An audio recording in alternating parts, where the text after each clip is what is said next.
here comes the beautiful lady.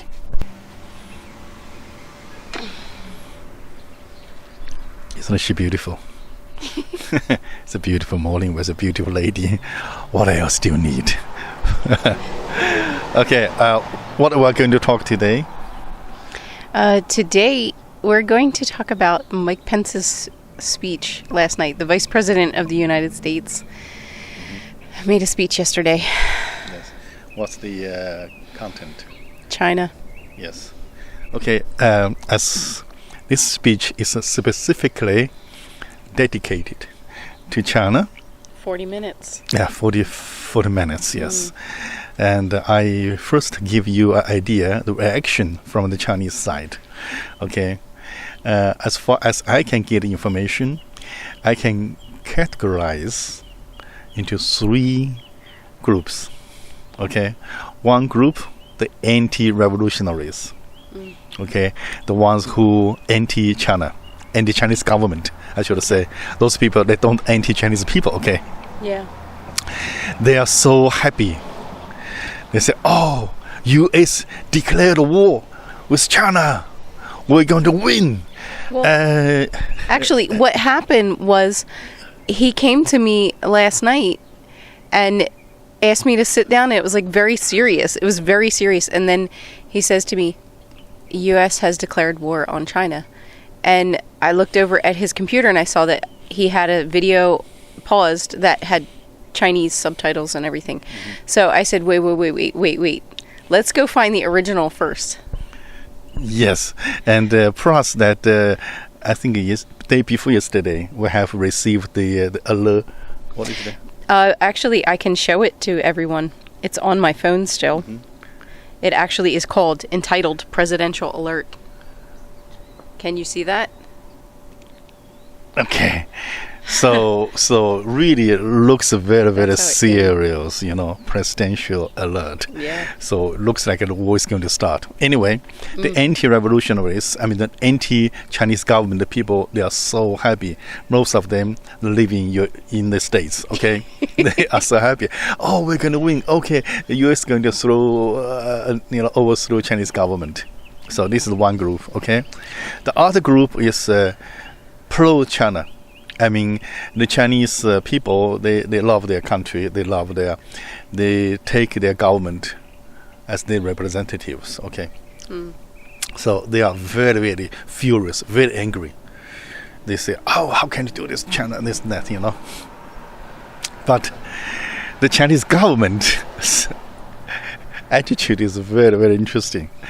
The Ministry of Foreign Affairs gave a long reply, very long. Okay, so I cannot bring this out, otherwise it will be not enough time for us for this program. I only give you a feeling. It feels like U.S. and China, boyfriend and girlfriend.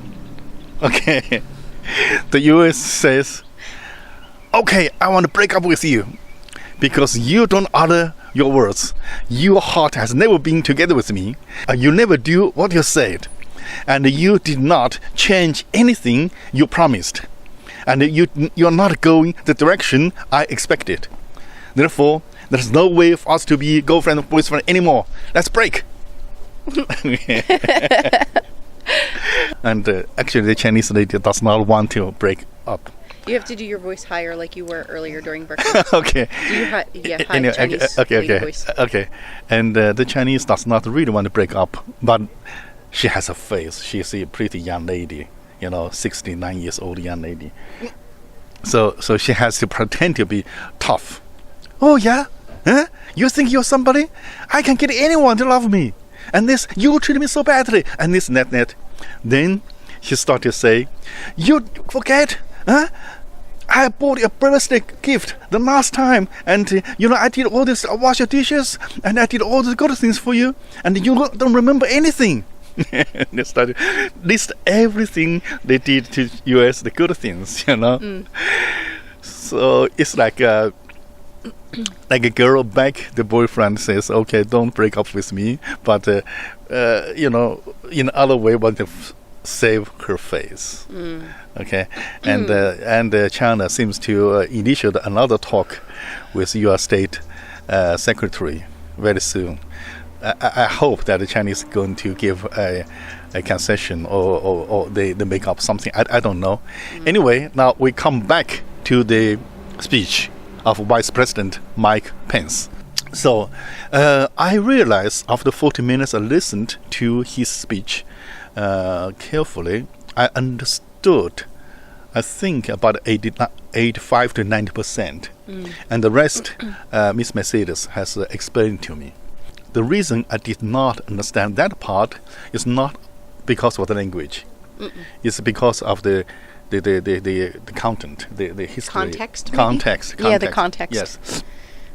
So, to my surprise, all Vice President Mike Pence mentioned in his speech is something we have been talking all this time. The last few weeks, since we started the first one, the first of these about Trump's UN speech, right? Yes. And I think maybe a few days even before that, we had started talking because, of course, you follow the Chinese media, and you're in different groups with Chinese speakers. So you kept coming to me because you were getting like pieces of all of the separate pieces that he put together, all the different instances he put together in his speech. You were getting those one at a time. So it seemed like every day we were talking about one of those. And wow, I mean, it was crazy. We were really, because we don't know, because when the sources come in and you can't confirm it with other sources, all we can do is talk about it and say, wow, if that's true. Ooh. But now, he swears. Okay, the vice president swears. He doesn't swear. I mean, he just affirms and he says these are facts. Facts, yes. So that means you can go check them out, because I really doubt that he would go and make an international address without his how many people having done research and facts. And I mean, it's ridiculous. I mean, I thought it was amazing. It was how he just lumped it all in together. Yes. To my surprise, I just feel that he has some Chinese expert behind him. Of course. Information. Put all the information together, and all those are exactly the U.S. want the Chinese people to know. He doesn't need to sit with the Chinese experts, which he probably has. I don't know. But you forget about the FBI and the CIA and the Secret Service. Of course, then the scholars, all the scholars. And, well, they're investigators and they're detectives and that is their job. Okay? They're beyond 007. Okay? And then in addition, the scholars, because he was speaking at the Hudson Institute, and then he was mentioning all of the different research facilities and universities whose funding from China was threatened if they didn't give pro-China propaganda, or at least a view. The Hollywood studios. Absolutely. Oh, it was amazing. I mean, he just spilled the beans, basically. He spilled the beans, all of it together. When this time I came back to the States, I cannot say I came back to the States. Yeah, I came back to the States because I was here last time too. So we talked about this since we are China and U.S. partnership, and maybe we should contribute a little bit about this relationship between these two countries. Of course, we're not experts, but culturally, and we maybe know a little bit more than ordinary people, and they are interested in what's happening. So I did some list. I say, okay, this is something we should talk about, the U.S.-China relation and this and that. Everything. I don't need to use my list. I just use his speech, and just one by one, everything he talked, we can make a separate video to tell you the content, what's happened. Actually, that's a good idea. Yes, I think we should do that. Yes. And we don't need to use our list. Just use his speech one by one, and tell the source of information we can get. Of course, may not be complete, may not be completely true either. But you find out, we can give you a hint, and give you a direction that you can do more research. Yeah, it's not a problem because it's all out there. I mean, that's one thing about being outside of China when you're doing something like this, is that we can access the research. You just have to look for it. Okay. Now we come to the topic, the second. What is the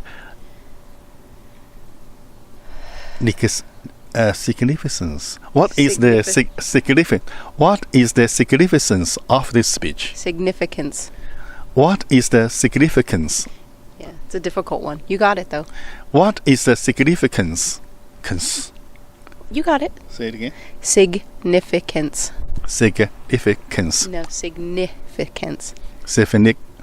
Don't worry about it. Of this the relevance. speech. Relevance? Is that easier? Yeah. What is the meaning? What's so important about this talk? Well, at first, of course, you were thinking, when you came to me before we watched the speech, we sat and watched it together, thinking that it was a declaration of war. But actually, I started to think that we should kind of store some water and biscuits. And he even said, let's go get some dry foods and water in bulk and put it in the basement. And let's, he was, and I have no problem with that because we do get like little typhoons and stuff here, just wind but you never know. We did have a power outage, but who knows? But anyway, that's always fine with me anyway, because that doesn't hurt. So he was, though, thinking, oh, this is a declaration of war. Actually, I think about 7 minutes into it, I asked him to pause it. And I just said, please pause this. And then, I just said, you know what? He is. And it was before he had even mentioned maybe two things on his list out of about 20. Yes. But, I said, this is a setup for a justification for war. 100%, 110%. This speech is the U.S. and the president, the vice president, setting up the stage to justify a war against China. If something happens. But what? Yeah, because only a couple of days ago, there was an incident. The warships almost hit with each other. That could happen again. And he mentioned that specifically. Obviously, that's one of the 20 things he listed. And he said that the U.S. will not back down next time. They will not run away. They will. I'm assuming what that means is that they will fire at them. And it will begin. But anyway, okay, let's not go there. We hope that doesn't happen, okay? We hope that everybody starts to use their brains instead of all these games. Some people's children no need to die. Exactly. And nobody's fathers need to die and mothers need to die, okay? It just doesn't need to happen. Anyway, so then we get a little bit further along and I said, okay, pause it again. And I said, well, what's going on is we've got the midterm elections. Now, if you don't know what midterm elections are, if you're not a U.S. citizen, or even if you're a U.S. citizen, but, you're busy with your life, you don't know what it is. The midterm elections are for our representatives. So, our state representatives. So, Trump is in danger of actually losing his support in the Senate, because right now he's got mostly Republicans, but it looks like it's going to change to Democrat. Trump is a Republican. He needs the support of Senate to get things passed along, to make things happen without so much justification and so much time and, hey, come back, revise, come back. No. Okay. Because once he's got people with an opposing view, there's a lot more questioning and a lot more delays. Okay? And he outright may not be able to get certain things done at all. So he wants support. He wants to keep it that way.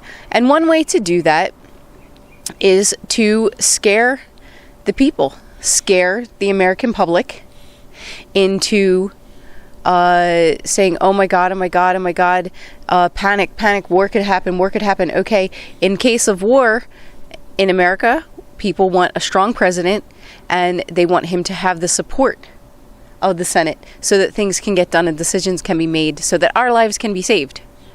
Okay? Because, of course, we don't want other people to die, but we don't want to die. And we don't want to lose all of our things. Me either. Okay?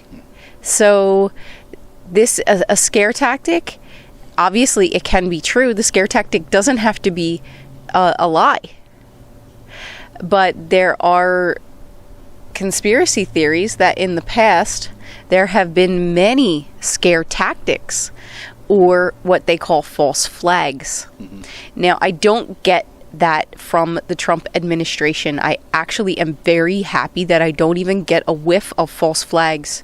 Like they say, Pearl Harbor was staged so that the U.S. would join in and the U.S. people would willingly join in the war, World War II. How about 9/11? Then 9/11. The Patriot Act, which is 3,000 some pages or more, don't quote me on that, please. It was ready to go 10 days after 9/11. And everybody just signed over their rights, not knowing what rights they were signing over. And that was actually to give the president more power so that he could have the authority to just do whatever he wanted.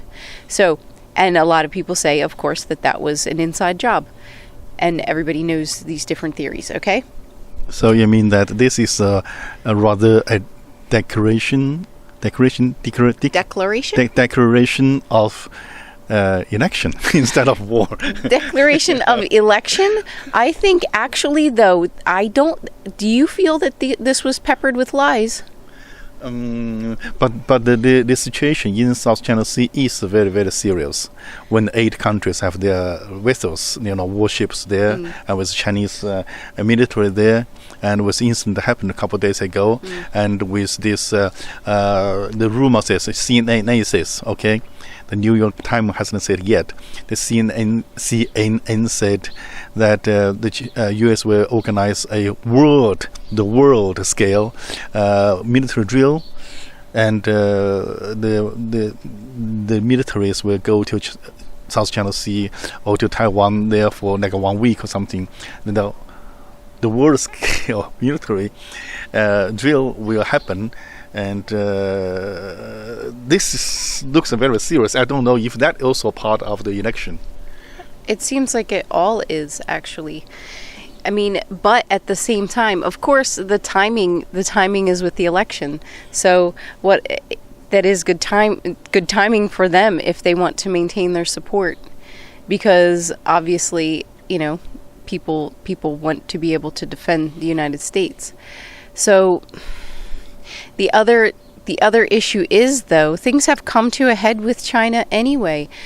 Even if the timing happens to be very coincidental, which it seems like it is, things have come to a head with China. They really have. It's been building up for the last 2 years. This isn't something that he just started.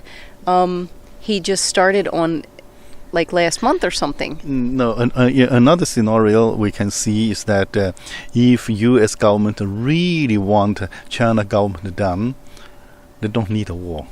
And there are many, many ways to bring the Chinese government down so easily. They have so many, cards in the U.S. As we mentioned before, as soon as they can protect the relatives, the sons and daughters, the wives and the mistresses of the high officials from China, and also protect their properties, their money in the bank, Chinese government. Okay, so there are many, many ways. They don't need a weapon or something a nuclear bomb to bring the Chinese government down. So I think actually, like we were discussing, and maybe this can go into a separate video, but I think it was actually Trump may want to do away with communism altogether this time. And in order to do that, he needs to do this so that the awareness happens within China and the Chinese people themselves, so that they don't allow their government to do this anymore. So if people from within have all of this first-hand information and know for sure, without a doubt, all these things are happening, then there's no going back. Like, it seems like with the threats and saying, oh, we're going to freeze their accounts, we're going to do this, that's only affecting and getting to the leaders of China and the ones with the accounts and their kids here and everything. And that's not very far reaching. And that's temporary because it's hidden from the people. The people don't know, and then the Chinese government makes a deal, the officials make a deal and say, oh, okay, fine, okay, shh, shh, shh, shh, and let things go back the way they are. And then China keeps disregarding their deals and the things they've said, and breaking promises and delaying and whatever other tactics that they're using. They'll just keep doing the same thing. It's just like, once someone is, there's a saying, once a cheater, always a cheater.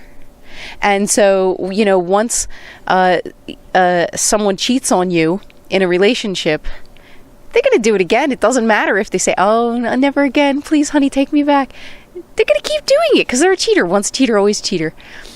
And this is what he said. We don't want words. We want deeds. Exactly, we want deeds.